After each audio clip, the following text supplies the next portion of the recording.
திமுக கூட்டணியில் திருமாவளவன் விசிக ஓட்டு வந்து மிகப்பெரிய பங்கு வெற்றிக்கு. அதனால் திருமாவளவன் மீது ஏதாவது ஒரு அவதூறு சொல்லி அவரை திசை திருப்பின்னு கூட்டணி விளக்கிருந்து எவ்வளோ முயற்சி பண்ணுறாங்க.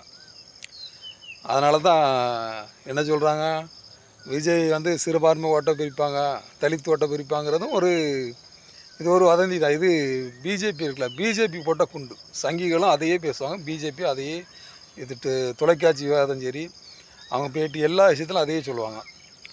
அப்புறம் ஐயா ராமதாஸ் வந்து திமுகக்கு வரப்போகிறாருன்னு அப்படின்னு ஒரு விஷயத்தை பேசிக்கிட்டு, அதுவும் திருமாவளவன் கூட்டம் வந்து எப்படியாவது கலைக்கணும் அப்படிங்கிற ஒரு விஷயத்தை அதையும் பேசிக்கிட்டே இருப்பாங்க.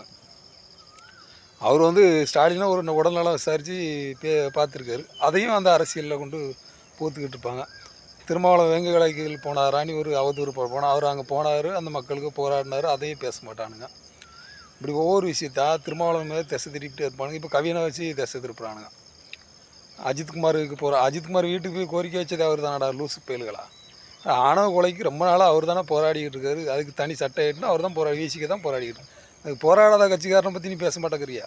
போராடுறவரை தான் திசை திருப்புறேன். இது எல்லாமே இந்த கூட்டணிலேருந்து திருமாவளவனை திசை திருப்பணும், அவரை வந்து சிறுமைப்படுத்துறதுக்காக, அவரை பலவீனப்படுத்துறதுக்காக ஏதாவது ஒரு அவதூறை சொல்லிக்கிட்டே இருக்காங்க. நீ சொல்கிற அவதூறு எதுவும் பலிக்காது. இந்த தலித் ஓட்ட விஜய் பிரிக்கும் வாய்ப்பு இல்லை. ஏன்னா கவினோட நிலைப்பாடு அப்படி. விஜய் எப்போவும் அவர் கட்சி ஆரம்பிக்கும் போது நானே சொல்லியிருந்தேன், அந்த பள்ளிக்கரண பிரச்சனை நடந்துச்சு ஆணவ கொலை, அப்பவுமே அவர் வாய் திறக்க மாட்டேன்ட்டார். அவர் கட்சி அரசியல் வரேன்னு சொன்ன புதுசில் தான் அந்த சம்பவம் நடந்துச்சு. அப்போவே சொன்னால் விஜய் வந்து தலித் மக்கள் பிரச்சனைக்கு பேசவே மாட்டார்னு.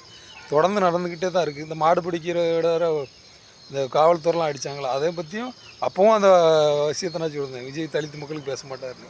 விஜய் இப்படி பேசாதவங்களை பற்றி பேசாமல் திருமாவளவனை பற்றி மட்டும் நீ குறை சொல்லிக்கிட்டு அவரை அந்த திசை திருப்புறது அவதூறு சொல்கிறதெல்லாம் ஒரு வேலையாக சங்கிகளோட அடிமைகள் வச்சுருக்காங்க. ஆனால் உங்களோட திட்டம் பலிக்காது ராஜா.